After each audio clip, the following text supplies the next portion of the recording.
Nah, mengenai yang minggu lalu kita udah bahaskan mengenai variabel. Jadi topik hari ini kita akan masuk variabel dan tipe data. Nanti saya jelasin apa itu tipe data. Jadi masih ingat mengenai yang variabel minggu lalu? Oke, masih ya. Oke, jadi di sini ini hanya mengulang aja yang minggu lalu punya. Jadi ini inti programnya. Ingat selalu inti program selalu ada kata begin dan ada end titik, ini ada titiknya. Kemudian yang berikutnya lagi kita masuk ke variabel. Jadi variabel ini sudah saya bilang variabel itu hanya sebuah tempat untuk menyimpan sebuah nilai, ya. Jadi di sini misalnya nama variabelnya kita inisial S. Jadi S itu adalah nama variabel. Nah, kemudian lalu kita isi nilai nanti misalnya 5 atau berapa nanti kita sesuaikan dengan misalnya si kondisinya. Lalu penamaan variabel itu sudah pernah dijelasin juga di minggu lalu di mana itu boleh gabungan dari huruf, angka atau dan garis bawah. Jadi garis bawah biasanya kita memakai kita garis bawah itu kita gunakan kalau misalnya mau dua kata, misalnya nilai 1, nilai 2, berarti kita gunakan itu nanti ada garis bawahnya. Jadi contoh misalnya nilai underscore 1. Jadi ini nggak boleh ada spasi, ya itu dilarang. Jadi harus pakai underscore. Atau misalnya mau langsung lengket juga nggak masalah. Namun di sini harus ditekankan lagi bahwasannya huruf pertama itu nggak boleh angka. Jadi kalau kita bilang di sini satu nilai, ini nggak boleh. Harusnya sih huruf pertama harus dalam bentuk abjad. Jadi kalau misalnya kita bilang N1 itu boleh. Nah, kemudian yang selanjutnya lagi huruf tebal, huruf kapital, huruf kecil atau huruf besar itu nggak masalah ya. Jadi di sini in case sensitif, jadi nggak ada masalah baik itu huruf besar maupun huruf kecil. Lalu di sini ada reserved word, artinya itu nama-nama variabel itu tidak boleh memakai nama yang perintah yang digunakan di dalam Pascal. Contohnya misalnya begin, end, var, if segala macam itu nggak boleh. Nah, kemudian yang selanjutnya lagi lebih jauh lagi di sini ditulis, udah aturan ini berlaku untuk seluruh penamaan individu. Jadi artinya penamaan variabel itu akan berlaku, ya. Baik itu nanti sebagai variabel, baik itu nanti untuk nama fungsi, nama prosedur itu juga sama. Jadi fungsi dan prosedur itu akan dipelajari setidaknya paling di pertemuan ke-11 atau ke-12. Karena itu udah tingkat-tingkat udah agak rumit. Nah, kemudian yang variabel sudah ngerti kira-kira? Kalau sudah, saya lanjut ke bagian assignment. Sudah. Sudah ya? Oke. Kalau begitu kita akan lanjut ke bagian assignment. Assignment ini artinya apa? Contoh misalnya kita di dalam pelajaran misalnya baik matematika ataupun di dalam pelajaran fisika, ya, kita sering menulis misalnya contoh di dalam fisika ya, supaya gampang. Misalnya kita tulis diketahui misalnya A sama dengan 5 cm. Nah, assignment itu artinya gini, sama dengannya. Oke, assignment itu artinya sama dengan. Jadi contoh misalnya T sama dengan mungkin 20 cm. Nah, assignment ini. Cuman di dalam Pascal, assignment tidak memakai tanda sama dengan, tapi dia tambah lagi dengan menggunakan titik 2 sama dengan. Jadi titik 2 sama dengan ini artinya assignment, artinya nilai yang kita tentukan ini berapa nilainya ini, artinya nilai ini akan dimasukkan ke dalam variabel. Cuman ingat kita di dalam Pascal kita tidak boleh menulis seperti ini. Ini sudah campuran datanya, jadi nggak boleh. Jadi cukup aja A.2 sama dengan 5, ya. T misalnya titik 2 sama dengan 20. Nggak boleh kita tambahkan embel-embel di belakang, misalnya satuannya itu nggak boleh. Ya. Jadi di sini bagian assignment di sini artinya pengisian nilainya dilambangkan sebagai apa? Biasanya dalam kehidupan sehari-hari kita gunakan sama dengan. Cuma di sini kita lambangkan sebagai titik 2 sama dengan. Paham kira-kira bagian assignment ini? Paham? Paham. Oke. Nah, jadi ini saya tidak terlalu menjelaskan terlalu banyak. Ini sama aja penjelasannya seperti kayak di dalam matematika gitu ya. Nah, lalu di sini, jadi kalau di dalam Pascal, contoh ini langsung kita praktekkan. Ya. Jangan lupa yang pertama saya ulangi lagi kembali yang minggu lalu. Pertama kita akan memanggil usage CRT, yaitu memasukkan perintah-perintah yang berhubungan dengan monitor ke dalam kode Pascal kita. Ya. Kedua, setelah usage CRT kita masuk ke dalam begin. Artinya kita sudah masuk ke dalam inti program. Ada inti program berarti ada awalnya maka ada akhirnya. Supaya jangan kelupaan langsung kita buatkan. Nah setelah itu tinggal kita panah ataskan aja masuk ke baris baru ini karena kita tadi sudah kita kelangi. Berikutnya lagi di sini kita ketikkan misalnya yaitu pembersihan layarnya, yaitu kita bilang nama perintahnya clear screen. Biasakan itu setelah selesai satu perintah tambahkan titik koma. Nah kemudian ini saya enterkan satu baris lagi biar ada kosongnya, artinya nanti perintah-perintah apa aja nanti saya akan input ke dalam sini. Nah, supaya program ini dijalankan tanpa perlu lagi kita menekan tombol Alt+F5, biar langsung dia bisa melihat hasilnya, udah kita harus tambahkan perintah read line. Artinya setelah nanti programnya udah jalan sampai sini, berhenti di sini sampai kita menekan enter baru dia bisa kembali ke tampilan Pascal. Nah, kemudian yang selanjutnya lagi, disinilah nanti kita akan mengisikan perintah-perintah yang mau kita kerjakan. Nah, biasakan setelah kita mengetik semuanya ini, kita simpan dulu. Ya, saya lanjut dari minggu yang lalu punya, yaitu sekarang saya kasih namanya lat2. Gak usah kita tambahkan titik pas, karena Pascal akan otomatis menambahkannya secara otomatis. Oke, dari mana kita sudah tahu menyimpan, bisa kita lihat di atas tengahnya. Nah, kemudian di sini kita kembali lagi kemari, udah. Di atasnya ini ada tambahkan var, ya. Di sini bisa dilihat, di sini ada tulisannya var. Sebuah variabel yang mau kita pakai, kita harus memanggil dulu atau kita harus memesan terlebih dahulu. Misalnya contohnya di dalam praktek mungkin anggaplah di fisika ataupun mungkin di kimia, udah Anda disuruh membawa sesuatu. Kalau misalnya barang tersebut atau alat tersebut tidak Anda bawa, maka itu kemungkinan Anda nggak bisa mengikuti namanya mungkin prakteknya. Misalnya contoh disuruh bawa ember, ya. Jadi ember itu berarti itu adalah variabel yang harus Anda bawa, oke? Maka nanti embernya itu mau diisi itu apa, oke? Mungkin disuruh lagi ambil gelas. Nah berarti gelas itu harus disediakan dulu. Kalau gelasnya tidak disediakan, bagaimana kita bisa menampung nilai atau menuangkan sesuatu cairan ke dalamnya. Oke. Jadi artinya di sini variabel yang mau kita panggil, yang mau kita pesan, yang mau kita gunakan nanti di dalam inti program harus kita tentukan dulu di sini.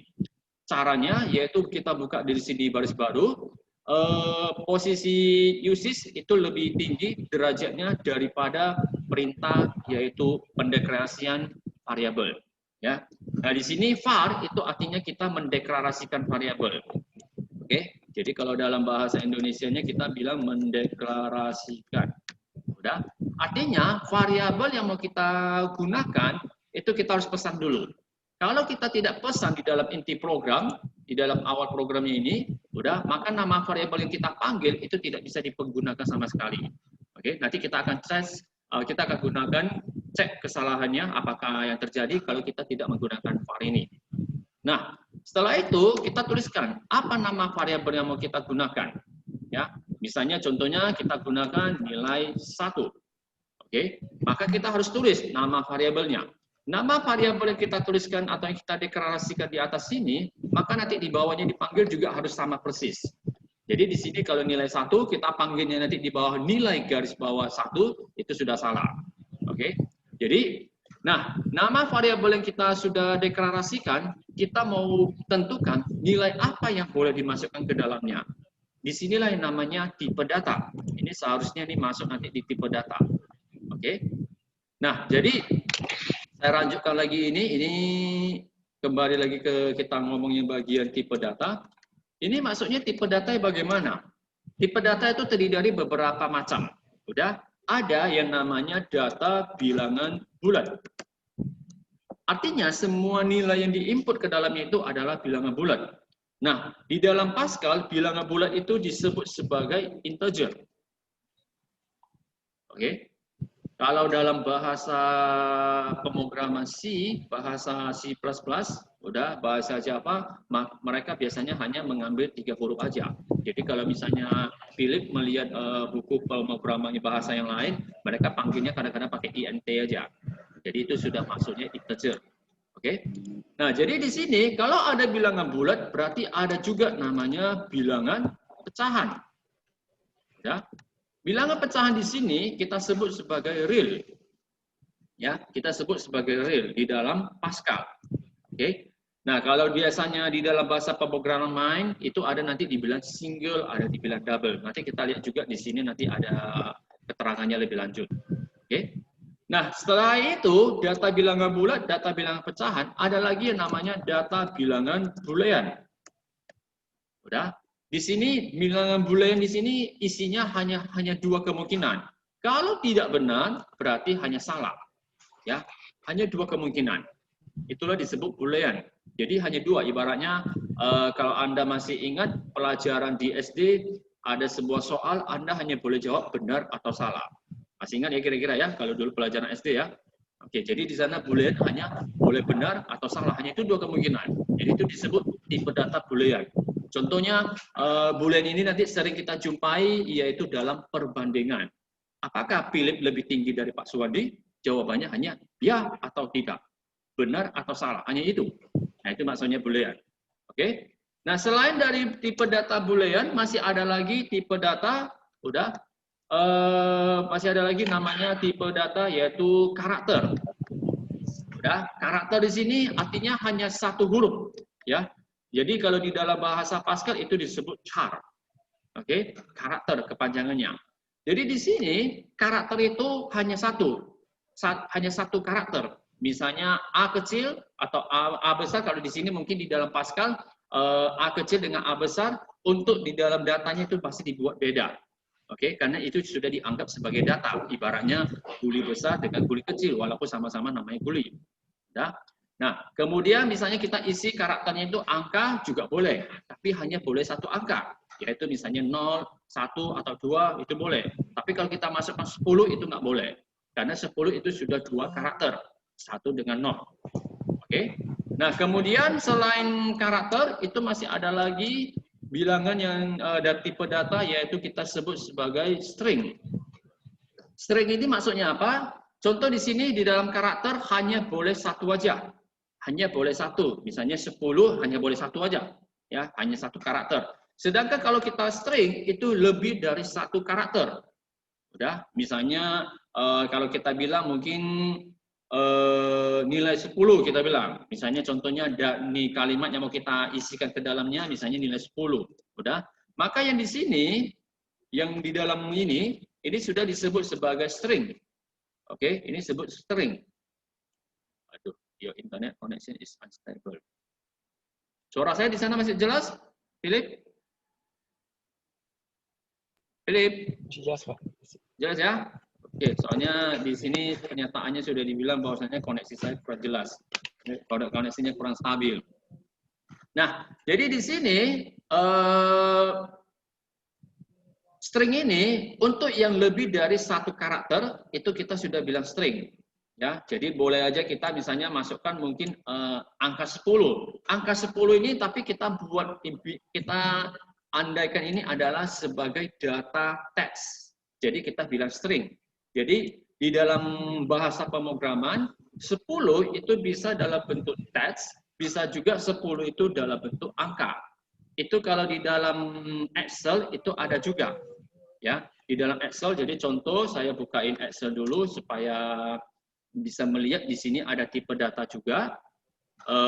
Perbedaan tipe data bagian angka dengan bagian yang namanya value. Oke, supaya bisa nampak ini kalau saya ketik angka 10 ini adalah number. Tapi kalau misalnya saya gunakan seperti ini, ya, saya ubah di atasnya ini, oke, sebagai format teks misalnya, contoh misalnya ya, lebih bagus misalnya saya ambil aja di sini inisial misalnya L10. Udah. Maka di sini kalau misalnya saya ambilkan 2 angka,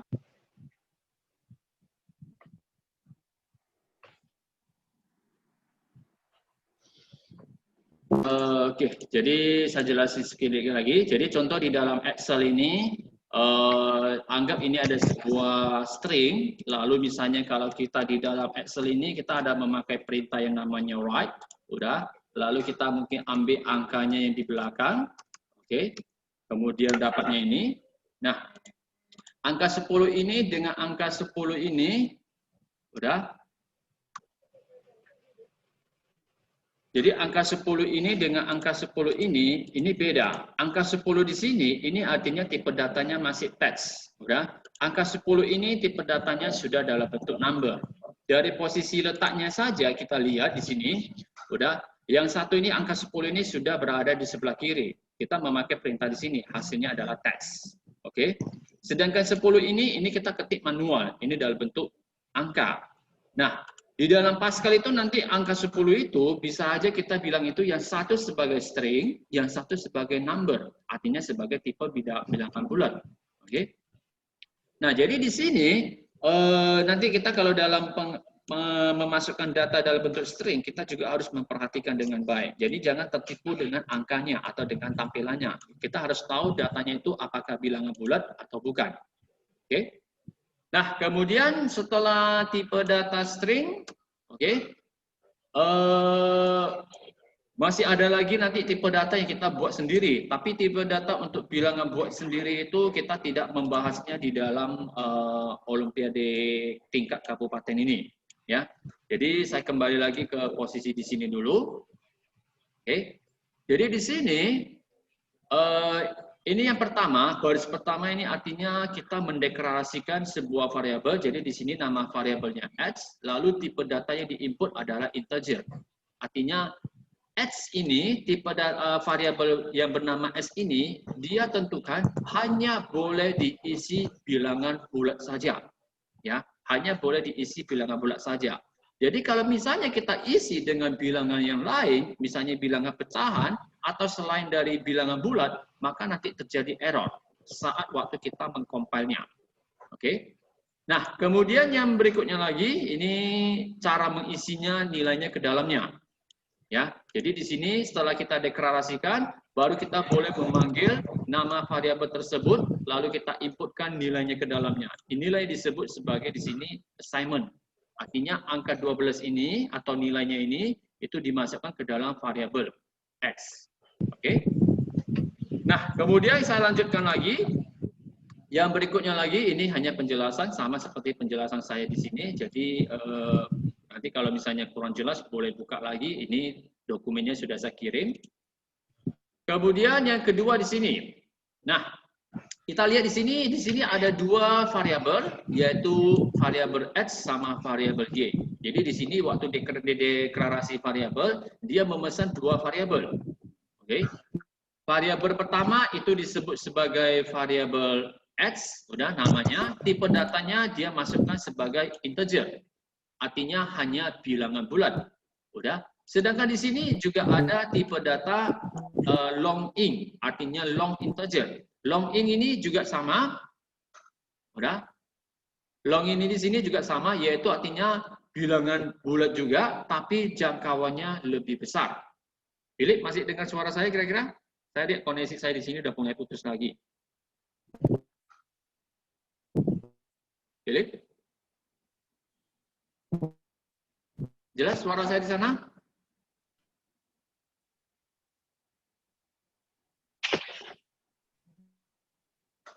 Halo?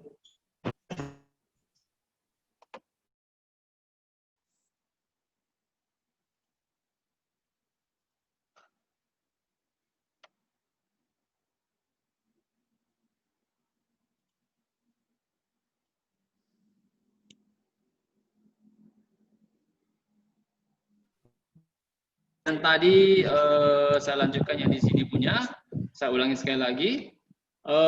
Deklarasi variabel di sini var yaitu menyatakan bahwasanya variabelnya kita pesan.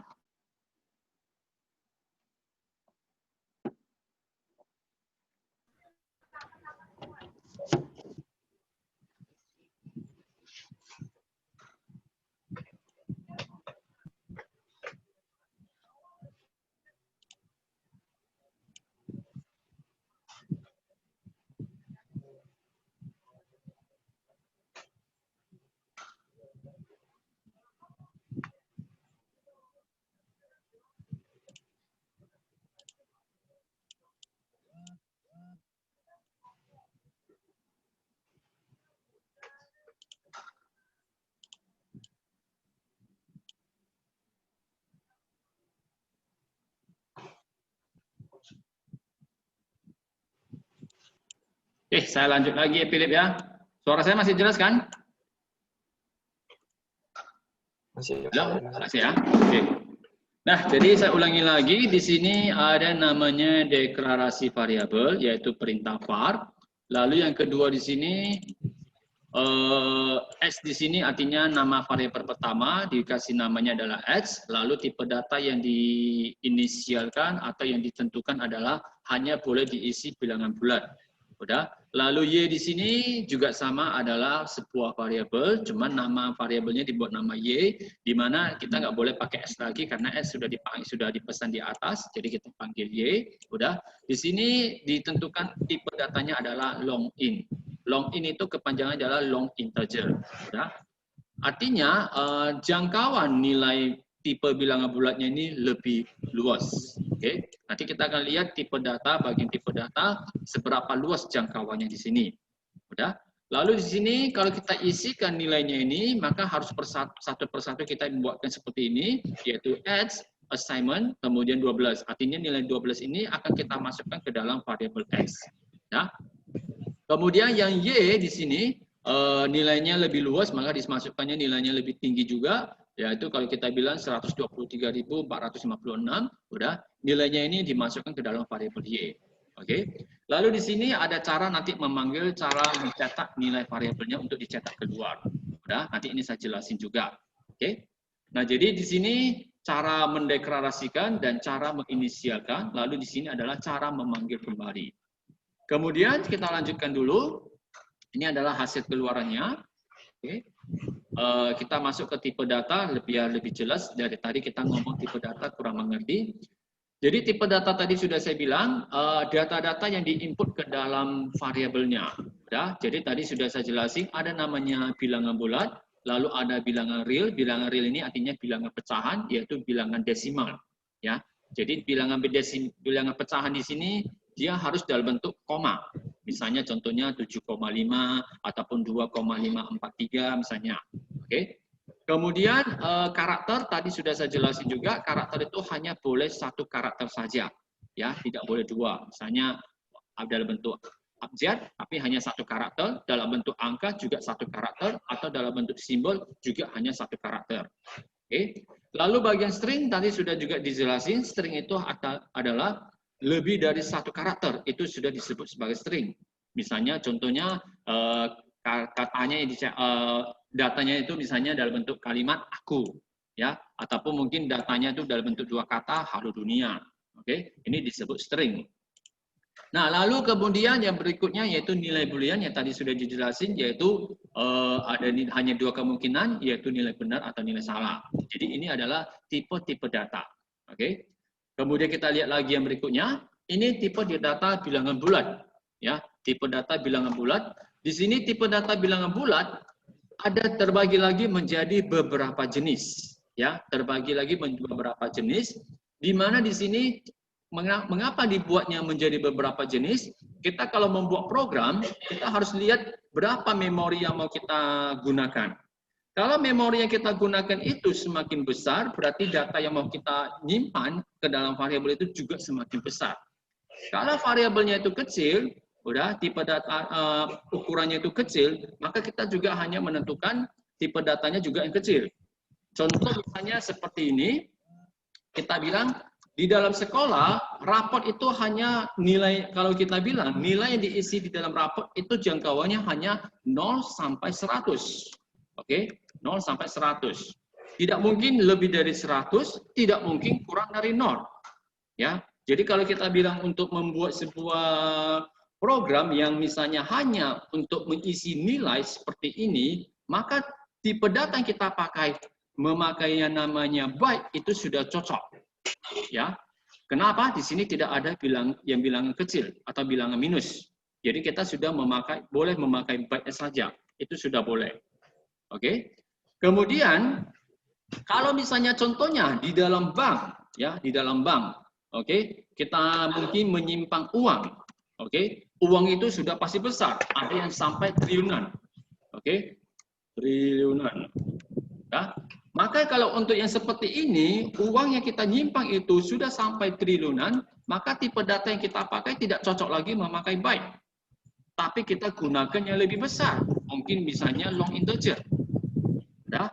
Nah, bagaimana cara kita mengetahui jangkauan nilainya? Yaitu dari bilangan-bilangan 2 berpangkat ini.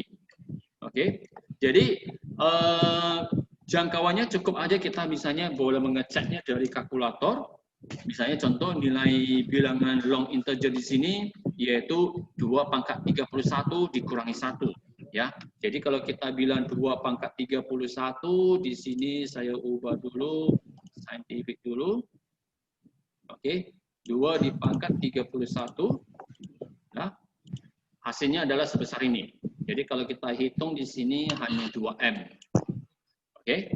Dikurangi 1, kenapa di sini dikurangi 1? Karena dihitung dimulai dari 0. Ya. Jadi kalau dihitung dari 0 sampai 2 pangkat 31, berarti data yang boleh didukung adalah sebesar ini. Oke. Tapi karena dihitung dari mulai 0, maka di sini dikurang 1. Maka nanti berarti nilai yang paling maksimal hanya belakangnya angka 7. Udah? Nah, kemudian jadi kalau misalnya kita untuk yang misalnya dalam bentuk yang di dalam bank kita menyimpan uang, ini long integer tipe datanya juga kurang cocok. Kenapa? Karena nilai yang bisa diimport hanya sekitar sampai 2 triliun saja. Bagaimana kalau ada seorang nasabah yang uangnya mungkin ratusan triliun? Maka tipe data yang dipakai untuk misalnya untuk aplikasi di dalam perbankan itu tidak cocok lagi memakai long in, tapi lebih cocoknya ke keyword. Jadi kalau keyword ini 2 pangkat 64. Jadi kalau kita hitung 2 pangkat 64, udah hasilnya sudah sangat besar. Maka ini bisa digunakan di dalam perbankan, di dalam aplikasi perbankan. Tapi jangan lupa, kita pesan sebuah variabel yang besar jangkauannya, maka memori yang dipakai di dalam komputer juga semakin besar. Jadi artinya program yang kita buat, kalau kita tidak mengetahui cara memanajemen pemakaian ukuran memori, maka program kita itu juga termasuk program yang rakus memori. Akhir cerita, kalau misalnya perangkat kita, misalnya mobile kita, atau mungkin laptop kita, memorinya tidak cukup dengan kita yang membuat asal-asalan memorinya ini, udah, maka hasil akhirnya biasanya programnya itu cepat menjadi crash, atau programnya jadi hang. Udah, itulah yang sering terjadi. Kenapa ada yang program yang rakus memori, ada yang tidak rakus memori. Oke, paham kira-kira Philip mengenai ukuran byte-nya di sini? Philip? Philip? Halo? Sudah, Pak. Jelas? Jelas, Pak, jelas. Jelas ya? Oke. Saya lanjut lagi ya. Nah, jadi di sini udah supaya lebih memahami lagi, saya coba memakai lagi bagian prakteknya di sini. Saya anggap nilai 1 ini saya deklarasikan sebagai tipe data bilangan byte. Ya. Saya deklarasikan nilai 1, saya buat saya tentukan tipe datanya sebagai byte. Jadi maksudnya tipe data itu misalnya contohnya saya mau menampung air hujan, ya. Air hujan ini saya mau nampung seberapa banyak. Maka kita boleh menentukan apakah kita mau pakai gelas, apakah kita mau pakai ember, apakah pakai baskom, apakah pakai kuali atau pakai tangki. Ya. Jadi itu berapa banyak data yang mau kita tampung ke dalamnya. Disinilah maksudnya tipe data. Oke. Nah, lalu di sini, misalnya di sini saya inputkan nilainya, misalnya inisialnya di sini, nilai 1 saya isikan nilainya sebesar 100. Udah. Kalau ini saya cekkan ke dalam Pascal, saya compilekan, maka ini tidak ada masalah. Oke, tidak ada masalah. Compile success. Artinya, nilai 100 masih boleh dimasuk ke dalam tipe data byte. Masih ada jangkauannya. 100 masih masuk jangkauan dalam byte. Karena hanya 2 pangkat 8. Oke. Nah, bagaimana kalau misalnya di sini nilainya saya input lebih besar dari 200? Misalnya contoh saya anggap nilainya 300. Nah, 300 lalu di sini saya compile, udah, di sini sudah terjadi masalah. Padahal angkanya hanya 300. Kita lihat di sini masalahnya sudah muncul, udah, jangkauannya sudah lebih. Oke, range check error while evaluating constant. Jadi di sini 300 sudah lewat. Kita lihat di dalam byte jangkauannya hanya 2/8. Jadi kalau di dalam Pascal 2/8 ini boleh kita cek 2/8 itu berapa? Hasilnya hanya 256. Artinya kalau sudah lewat dari 256, maka byte ini tidak bisa lagi dipakai. Oke, contoh misalnya di sini saya isikan lagi, misalnya 256, saya isi nilainya sebesar 256, lalu saya compile. Ini juga sudah error. Udah. Ini seharusnya ada kesalahan di sini, seharusnya di sini harus kurang 1. Ya, ini seharusnya ada kurang 1. Artinya karena dia hitung mulai dari 0 sampai 2/8 dikurang 1, artinya jumlah data yang ditampung hanya sebesar 255. Udah. Nilai tertinggi. Jadi kalau di sini ini kurang cocok, ini seharusnya di sini 255. Oke, kita compilekan. Maka di sini masih bisa ditampung. Maksimalnya hanya sampai 255. Artinya, kalau nilainya yang mau lebih dari tinggi dari 255, misalnya contohnya tadi 300, udah, maka tipe data byte tidak bisa lagi dipakai. Kita harus ganti tipe data yang lain. Udah, misalnya contoh saya masukkan nilai 300, udah, byte tidak bisa pakai lagi, maka tipe data ini harus kita ganti menjadi tipe data integer. Ini baru bisa diterima. Oke, jadi kita lihat data kita itu nilainya itu mau ditampung seberapa besar. Kalau nilainya semakin besar, maka kita gunakan tipe data juga semakin tinggi jangkauannya. Ya. Tapi kalau datanya yang kecil-kecil aja, kita gunakan aja tipe data yang rendah-rendah saja, jangkauannya sudah bisa. Paham kira-kira, Philip? Paham, Pak, paham. Paham ya? Jadi, nah untuk di dalam soal, itu biasanya mereka hanya memakai integer atau long integer. Kebanyakan hanya 2 ini. Di dalam soal kabupaten. Ya, belum sampai setinggi gini. Kecuali nanti di tingkat nasional, atau mungkin di tingkat provinsi yang disuruh Philip membuat sendiri kode programnya, maka di sini kita harus cek dengan baik-baik. Udah? Jadi itu seperti kayak silabus yang saya kirimkan, di sana ada dibilang memori yang dipakai hanya maksimal sekian. Artinya kalau kita asal-asalan memakai, maka pemakai memori sangat jadi boros.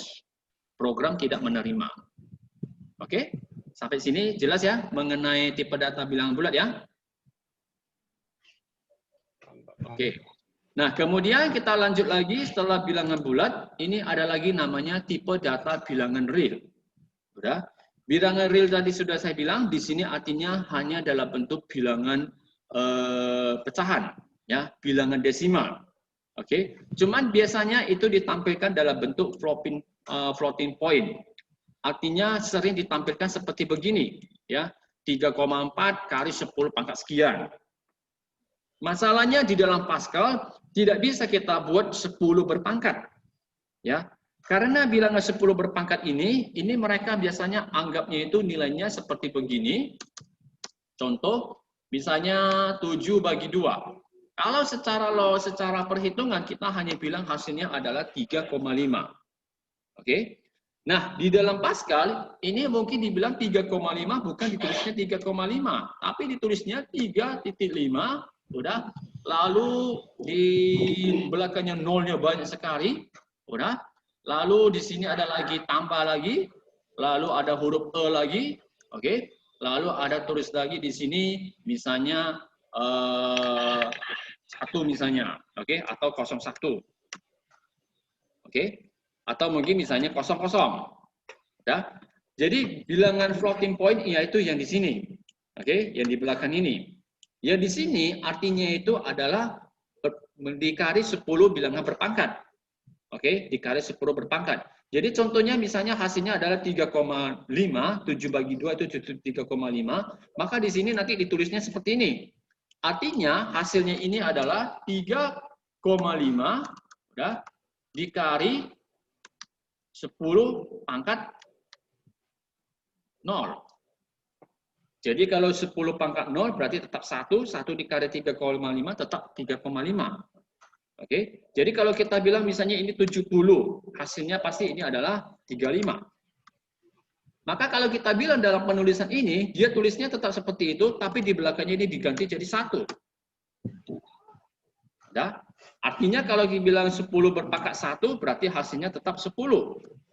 Oke, 3,5 kali 10 berarti dapatnya 35. Inilah hasilnya. Tetapi ditulisnya tetap seperti ini. Oke, paham kira-kira Philip? Philip? Halo, suara saya masih jelas di sana? Philip?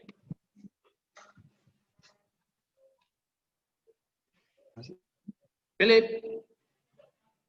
Duh, tidak jelas lagi. Suara saya di sana jelas, Philip?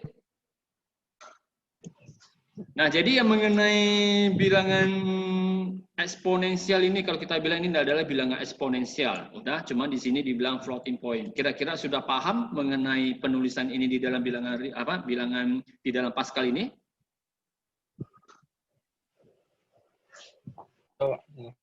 Oke, supaya lebih memahami, kita akan mempraktekkannya. Saya praktekkan di layar saya. Udah. Jadi di sini saya supaya penulisan saya tidak terlalu banyak, saya anggap aja di sini N1 ya. Kemudian saya pesan lagi di sini ada N2. Nah, di sini harus saya jelaskan sedikit. Kalau kita lihat N1 saya deklarasi variabel N1 dengan variabel N2 sama-sama keduanya ini adalah integer. Udah? Untuk di dalam Pascal ataupun di dalam bahasa pemrograman yang namanya bagian komputer itu mereka maunya yang efisien, ya. Kalau penulisan seperti ini memang boleh, tapi ini sudah dibilang tidak efisien. Kenapa tidak efisien? Karena tipe kedua variabel ini tipe datanya sama, ya. Kedua variabel ini tipe datanya sama. Jadi kalau untuk tipe data yang sama, walaupun kita mau pesan berapa banyak tipe datanya, maka cukup yang kedua ini gak usah lagi kita tuliskan, cukup kita di sini tulis saja sebagai N2. Artinya kita pesan dua variabel, yaitu N1 sama N2, tipe datanya kita samakan, yaitu integer. Sehingga barisan di sini kita tidak perlu lagi menulis dengan begitu panjang. Paham kira-kira, Philip? Paham ya? Oke, jadi tapi Pak, sebenarnya ya. Kok nggak mau buat N1 sama dengan N2 aja? Kenapa N1 sama N2?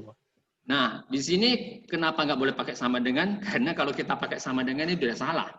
Maksudnya kalau sama dengan di sini udah lain ya. Jadi kalau sama dengan di dalam Pascal itu artinya membandingkan.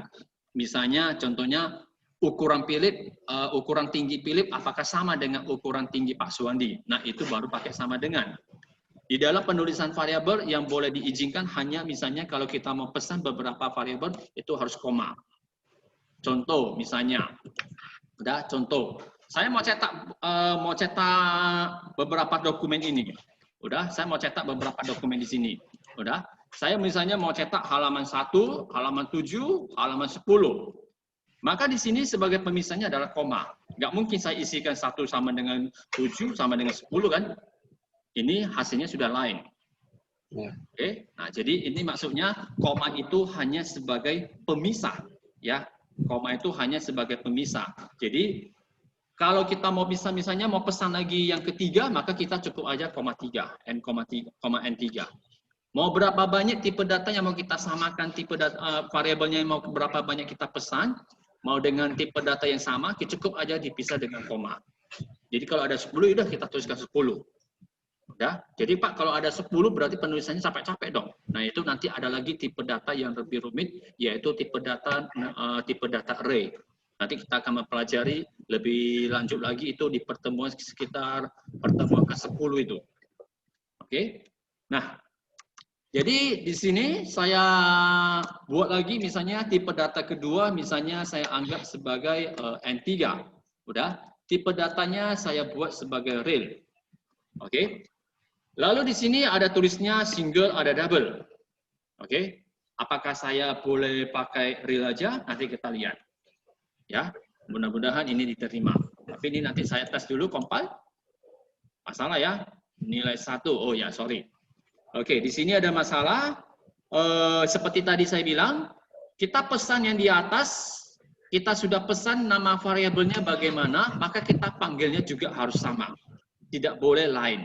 Oke. Contohnya di sini, saya pesan N1, N2, N3. Namun yang saya panggil adalah nilai 1. Artinya misalnya seperti begini, Philip sudah mendaftar di sekolah metodis dengan nama Philip Kwek.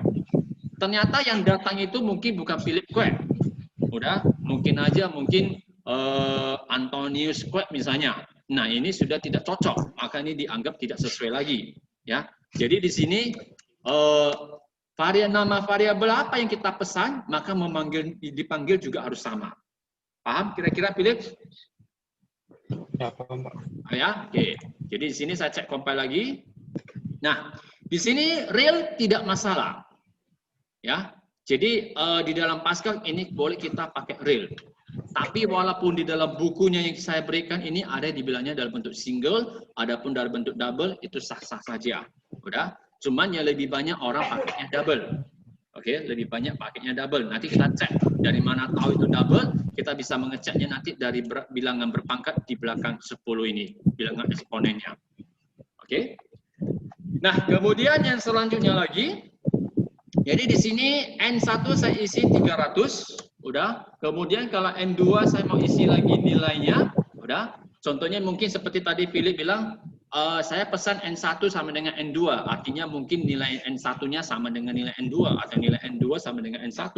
Ya, boleh aja kita tuliskan seperti ini.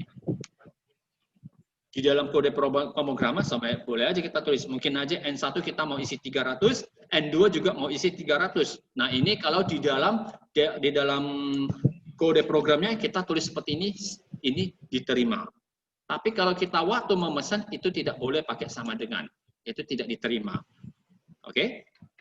Nah, kemudian yang berikutnya lagi, misalnya N3, udah saya isi yaitu di mana nilai N2, oke? Kemudian saya gabungkan dengan pembagiannya, oke, supaya bisa dapat hasilnya. Nanti juga saya akan jelasin pembagian itu apa-apa aja, banyak sekali kalau mau dijelasin, oke? Lalu dibagi N1. Oke, artinya nilai N3 akan diambil nilainya itu hasil pembagian dari N2 dibagi dengan N1. Sampai sini masih jelas kira-kira, Philip? Masih bisa diterima? Masih, Pak, masih bisa. Oke ya, oke. Nah, sekarang kita akan mencetak. Ya, kita akan mencetak nilai variabelnya. Seperti yang sudah dijelasin minggu lalu, kita masih ingat perbedaan write dengan write right? Philip? Masih ingat ya? Masih, Pak. Oke, kalau begitu di sini saya tetap pakai write line aja, sehingga saya nggak usah lagi masuk baris baru, saya cukup pakai write line aja. Udah. Kemudian di sini saya cetak nilai N1 sama dengan koma. Koma di sini artinya menggabungkan dengan nilai yang lain. Ya, jadi di sini kita pakai koma. Di sini ada kutip-kutip, berarti ingat ini yang kita cetak keluar, ya, yang kita cetak di dalam program nanti hasil programnya. Oke. Lalu di sini kita panggil N1. Jadi nanti di sini nanti keluar di dalam programnya itu adalah nilai N1 sama dengan nilai dari N1. Nilai N1-nya berapa? Yaitu 300. Maka nanti muncul di dalam program adalah nilai N1 sama dengan 300. Oke. Kemudian di sini saya cetak lagi misalnya yang kedua, ya, nilai N2 saya cetak juga nilainya adalah N2. Oke, artinya saya memanggil nilai yang ada di dalam variabel N2 cetakkan keluar. Ya. Kemudian saya cetak lagi yang ketiga. Oke, N3 sama dengan N1 ya, bagi N2. Misalnya seperti ini dulu. Nah, kemudian saya cetak lagi nilai N3 sama dengan N3. Jadi kalau nanti program ini dijalankan, yang muncul di layar adalah nilai N1 sama dengan 300, karena di sini saya isi nilainya 300. Nilai N2 sama dengan juga 300, karena di sini saya bilang N2 hasilnya adalah sama dengan dari nilai N1. Lalu dia cetak lagi nilai N3 sama dengan N1 bagi N2. Ingat di sini kita hanya mencetak, tidak terjadi apapun. Ya, kita hanya mencetak kalimat. Kemudian baris di bawahnya lagi nilai N3 sama dengan N3. N3 inilah nanti diambil hasilnya dari sini berapa, dicetaklah keluar. Oke, kira-kira paham sampai di sini yang kamu lihat di dalam kode programnya ini, Philip? Philip? Paham sih, Pak. Paham ya? Oke, kita lihat dulu apakah ini ada masalah programnya. Ternyata programnya tidak ada masalah, berarti kodenya semua diterima dengan baik. Sekarang kita akan lihat hasilnya bagaimana.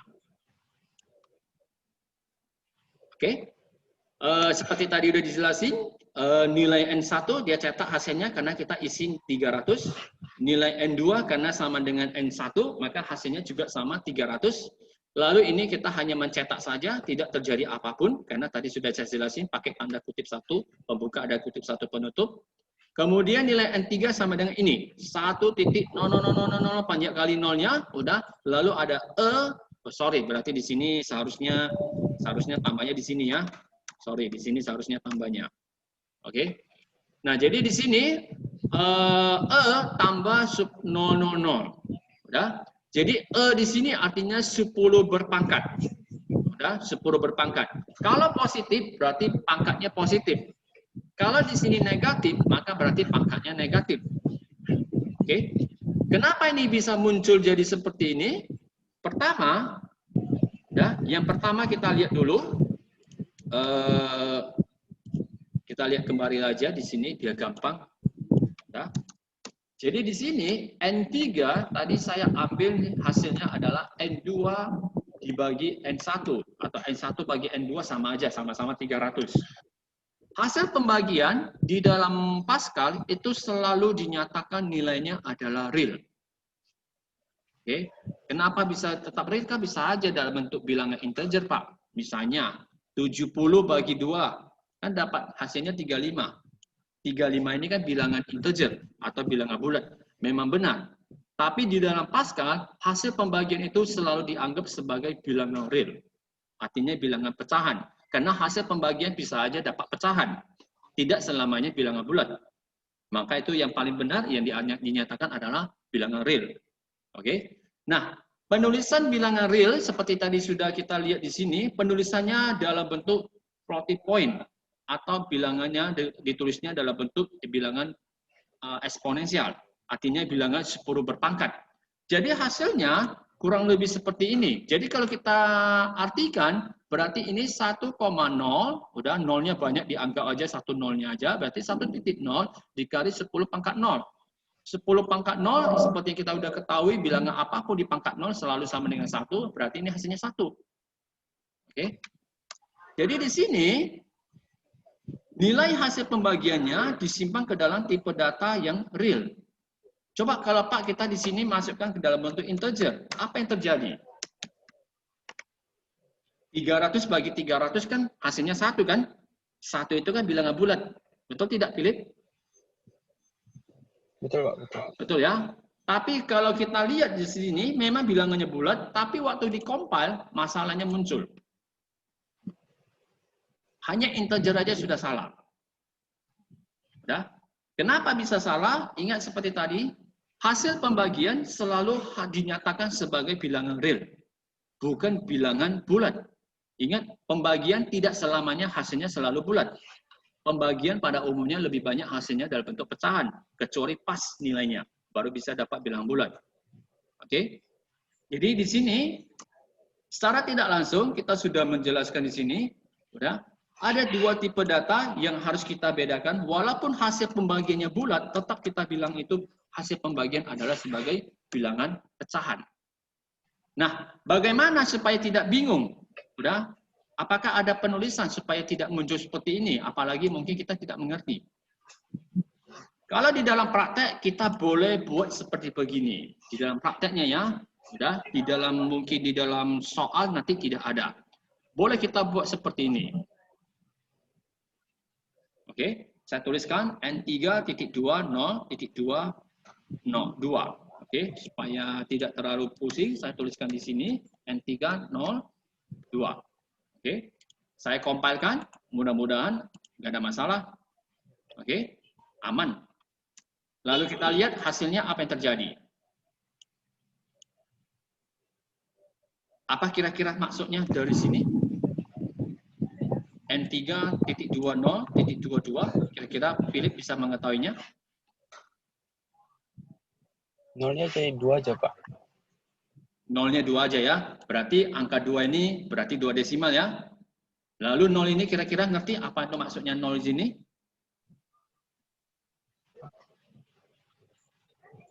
Philip? Enggak ya? Oke. 0 di sini sebenarnya hanya menentukan tata letak bilangannya saja. Ya, contoh supaya lebih jelas saya masukkan misalnya di sini 25. Ya, belakangnya tetap 2 ya. Oke, artinya tetap 2 desimal. Saya compile, aman, tidak ada masalah, lalu saya jalankan. Nampak posisinya di mana?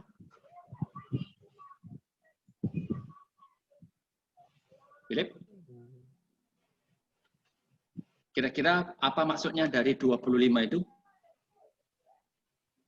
Ya, Pak, nampak. Nampak ya? Kira-kira ngerti apa maksudnya dari 25.22 itu? Kalau 2 yang belakang berarti 2 desimal. 25 kira-kira ngerti apa maksudnya? 25 itu jarak dari awalnya gitu. Oke. Nah, jadi di sini memang itu yang ditentukannya, cuman maksudnya 25 ini artinya karakter ke-25. Ya. Jadi di dalam Pascal itu ini dibilangnya kolom 1, kolom 2, kolom 3, kolom 4, kolom 5, kolom 6, terus sampai ke kolom 25. Artinya penulisannya itu akan penulisannya mulai dari karakter ke-25.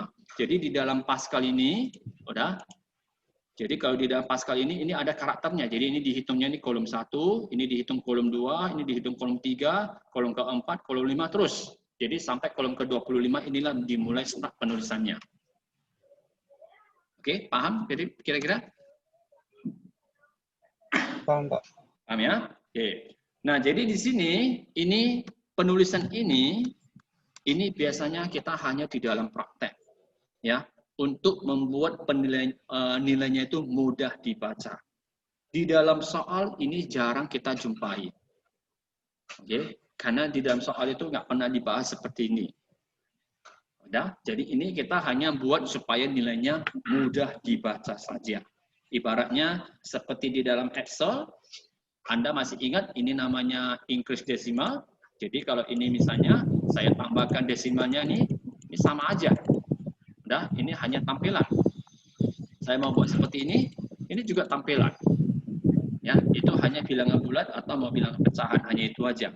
Jadi di dalam Pascal ini jarang dijumpai. Cuman kita kalau di dalam program mungkin kita tambahkan supaya mudah dibaca, hanya itu aja. Oke, jelas kira-kira Philip? Ya, Pak, jelas. Jelas ya? Oke, ada yang mau ditanyakan dulu sebelumnya? Sebelum saya lanjutkan lagi? Nggak ada sih, Pak. Nggak ada ya? Oke. Jam saya di sini sudah jam 10 pas, tapi karena tadi ada sering kita putus-putus koneksi, saya tambah lagi 20 menit, tidak masalah, Philip? Ya, nggak masalah, Pak. Nggak masalah ya, Philip nggak ada kegiatan lain ya? Nggak ada, Pak. Oke. Nah, jadi di sini bagian bilangan real sudah dijelasin. Cuman di sini kita lihat tadi di sini bilangan berpangkatnya ini. Jadi di sini ya, di sini saya buangkan dulu. Udah, saya compile, tidak ada masalah. Lalu saya jalankan. Kita lihat hasilnya di sini adalah 0, 0, 0, 3 kali nolnya.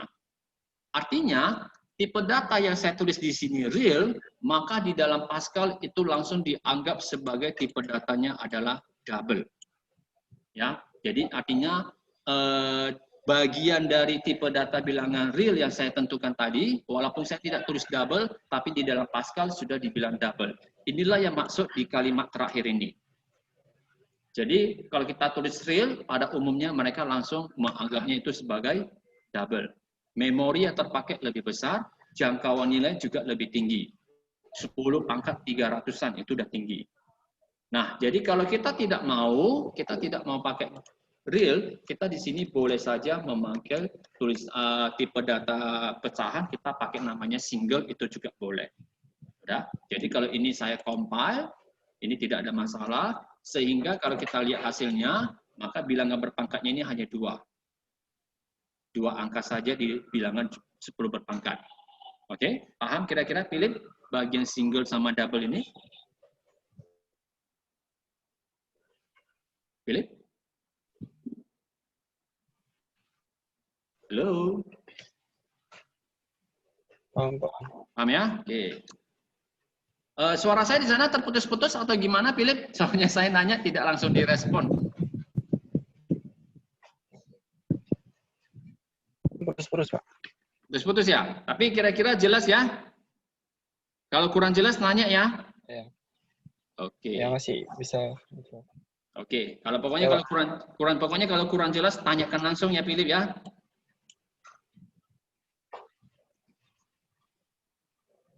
Oke, saya lanjutkan lagi setelah bilangan real.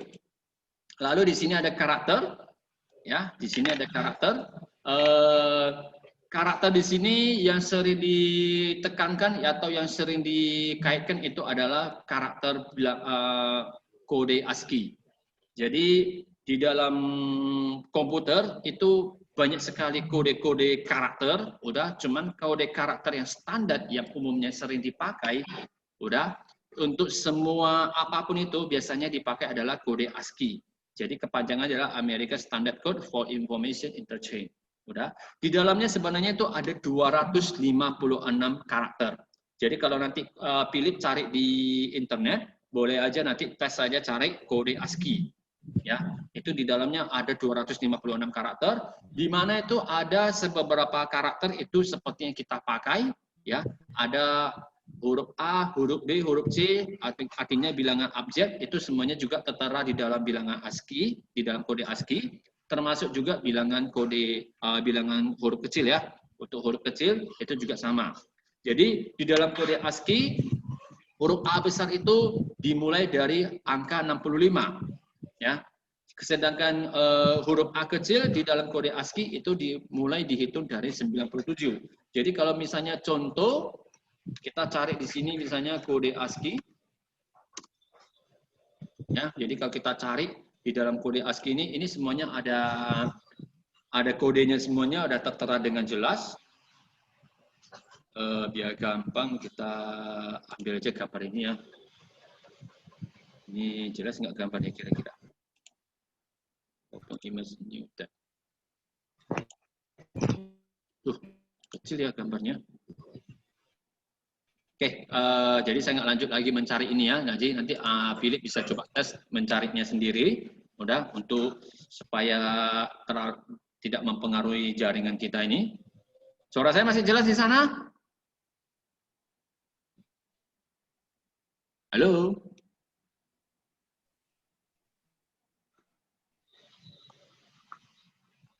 Halo, Philip? Ya. Oke, nanti boleh dites ya, dicari ya kode ASCII ya. Philip? Masih jelas. Ya, Pak.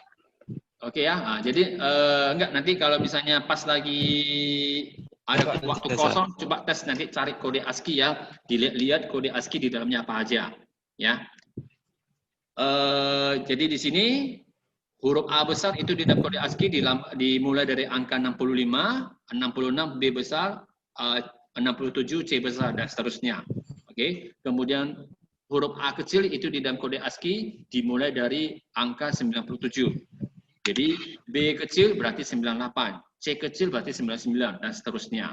Ya. Kemudian ada spasi di dalam kode ASCII itu dilambangkan dengan angka 32.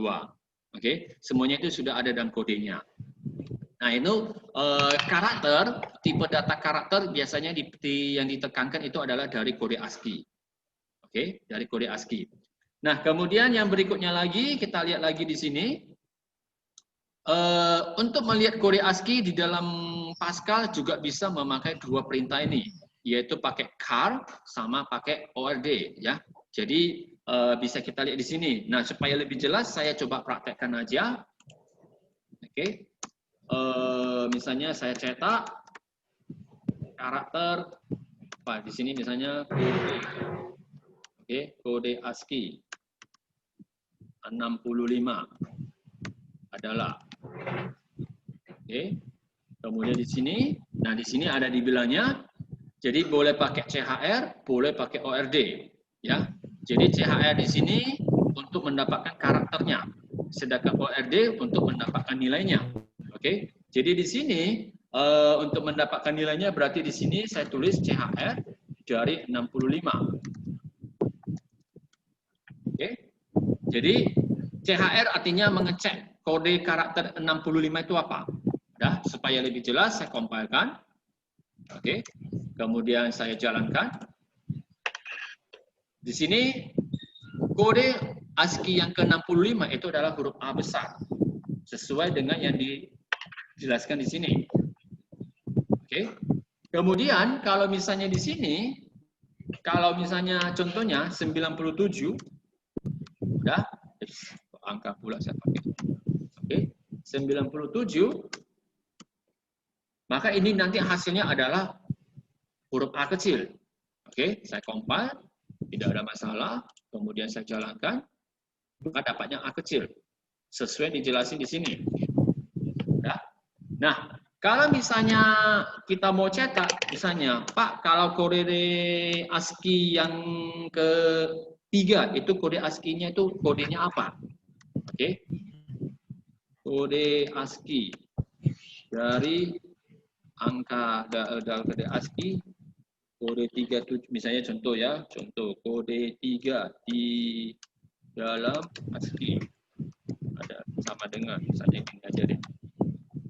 Oke, maka kita untuk mengecek karakter apa yang ada terdapat di dalam kode ketiga di dalam daftar kode ASCII, bisa kita aja memakai perintah ORD, yaitu ORD lagi ya, ORD. Sorry, ini salah nih. Seharusnya di sini ya. Ini tidak dulu nih, saya hapus dulu. Oke, misalnya contohnya kita mau cek. Jadi karakter apa yang terdapat di dalam kode ASCII pada kode ketiga? Ya, kita bisa mengeceknya seperti ini aja. Oke, saya jalankan. Oke, lalu jalankan, maka di dalam bisa nampak.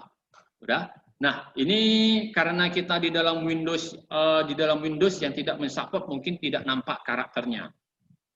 Oke. Tapi kalau misalnya contohnya Windows yang saya pakai itu mungkin Windows XP, ini bisa nampak karakternya. Jadi ada beberapa karakter yang bisa dicetak keluar, ada karakter yang tidak bisa dicetak keluar. Oke.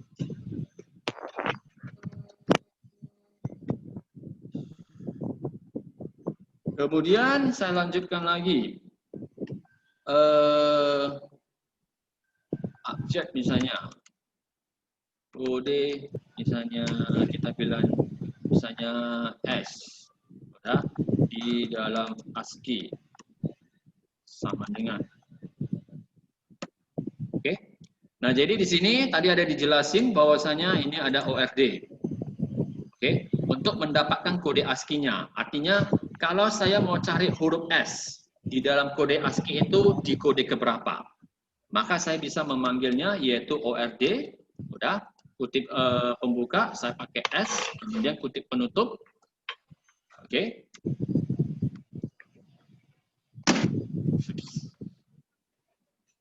Lalu saya compile-kan. Oke. Kemudian saya jalankan. Nah, jadi di sini bisa mengeceknya kalau huruf S besar itu di dalam kode ASCII terdapat di kode keberapa. Bisa kita mengeceknya pakai perintah ORD. Oke, jadi kalau di sini saya ceknya ini pakai huruf S kecil, udah, saya pakai S kecil, maka ini kodenya bukan lagi yang seperti tadi, ya, ini kodenya lebih tinggi lagi.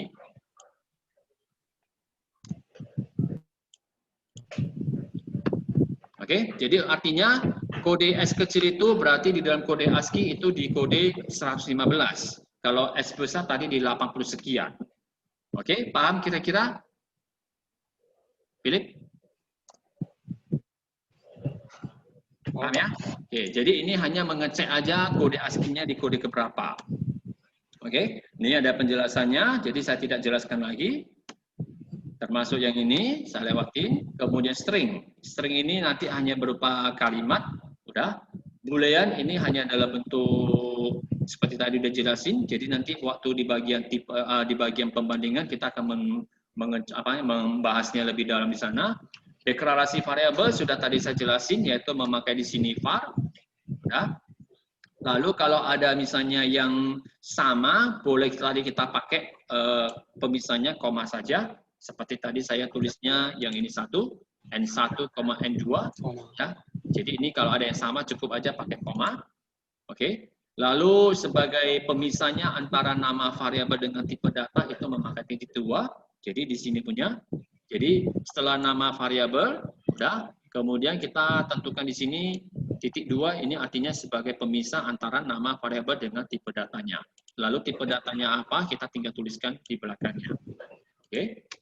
Kemudian yang selanjutnya lagi, ini hanya contohnya. Tadi contohnya sudah saya praktekkan, jadi tidak saya terlalu menjelaskan lagi terlalu panjang. Oke. Lalu tadi ini juga sudah dijelasin, bilangan real itu biasanya ditampilkan dalam bentuk bilangan eksponen. Ya. Jadi artinya di bilangan 10 berpangkat. Lalu di sini ada namanya tipe data komposit. Ini tidak kita bahaskan, khususnya di dalam tingkat kabupaten maupun tingkat provinsi. Ya, ini lebih banyak nanti contohnya ke dalam tingkat nasional atau internasional. Tapi biasanya kalau internasional, Pascal udah sangat jarang dipakai. Jadi tipe data komposit ini biasanya tipe data yang kita buat sendiri. Oke, yang kita buat sendiri sehingga nanti bisa dipanggil. Oke, jadi di sini untuk tipe data komposit tidak kita bahaskan, kita lewatkan saja. Kemudian yang tadi punya mengenai konsumsi memori. Jadi tipe data yang kita pesan, kita juga harus tahu memori yang terpakai seberapa besar. Yaitu dari yang tadi jangkauan nilainya dan ukuran memori yang ditentukan. Oke. Di sini hanya ordinalitas, jadi ini di sini juga tidak kita bahaskan terlalu banyak di sini. Oke, saya rasa sampai di sini mengenai yang tipe data dan mengenai variabel. Nah, sampai di sini kira-kira, Philip, ada yang mau ditanyakan atau yang kurang jelas atau yang lain? Silakan, Philip.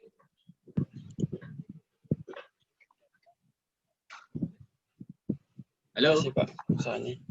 Oke, ada yang kira-kira mungkin pertanyaan lain atau mungkin yang Pak. Mungkin, nggak ada? Jadi saya lihat contoh yang CHR sama ORD. Oke, CHR, ORD, oke, gimana?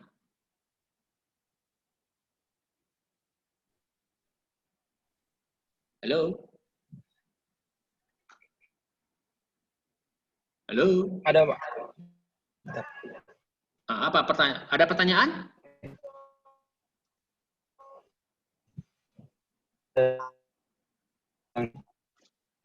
Kurang jelas pula nih, Philip. Apa pertanyaannya, Philip?